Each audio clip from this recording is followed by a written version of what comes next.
आज मैं आपको सुनाने जा रही हूँ फूलों की राजकुमारी थम्बलीना की कहानी। बहुत समय पहले की बात है। एक महिला थी, उसके कोई संतान नहीं थी। वो बेहद निराश हो गई थी। एक रोज वह एक परी के पास गई।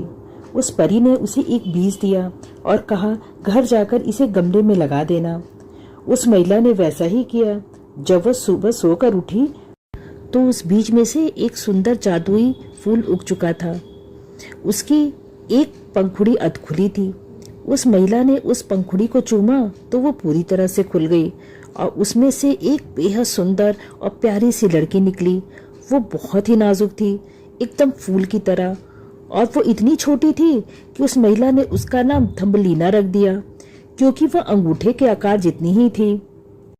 उस महिला ने कहा, मैं तुम्हारी माँ हूँ और तुम्हें बहुत प्यार से रखूंगी। थम्बलीना भी बेहद खुश थी।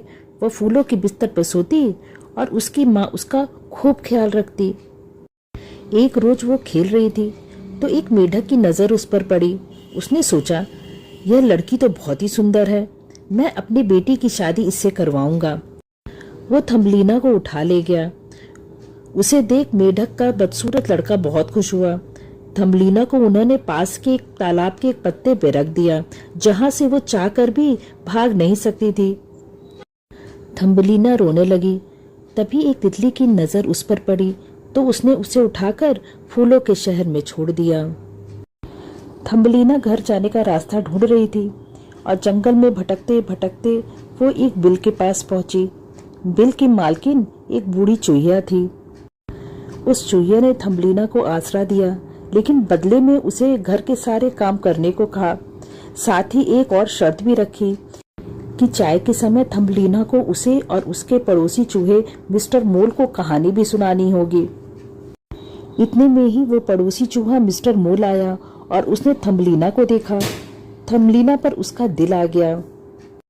मिस्टर मोल ने बूढ़ी चूहिया से कहा, उन्हें एक नया घर देखने चलना है, तो वे थम्बलीना को भी साथ लेकर चल दिए। रास्ते में थम्बलीना ने देखा कि एक चिड़िया घायल अवस्था में बेहोश पड़ी है। थम्बलीना ने उसकी मदद करनी चाहिए, तो दोनों चूहों ने कहा कि इसे मरने दो, इसकी क्या मदद करोगी। पर थम्बलीना का दिल न माना। उसने चिड़िया को खाना खिलाया, पानी पिलाया, उसके घाव पर रोज मरहम लगाती।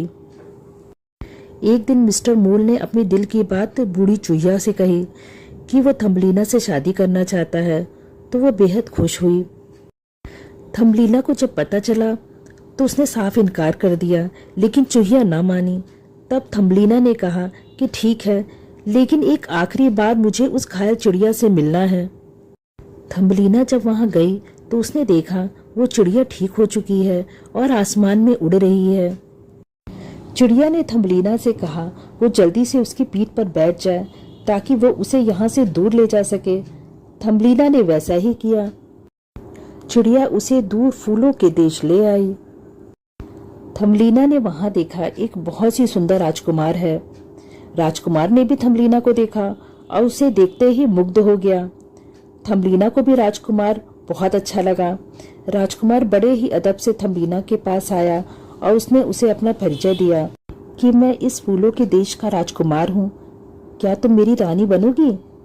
थम्बलीना मान गई और उसे फूलों के देश की ओर से पंख भी मिल गए, जिससे वह राजकुमार के साथ यहाँ वहाँ उड़कर सैर पर जा सके। दोनों खुशी खुशी रहने लगे।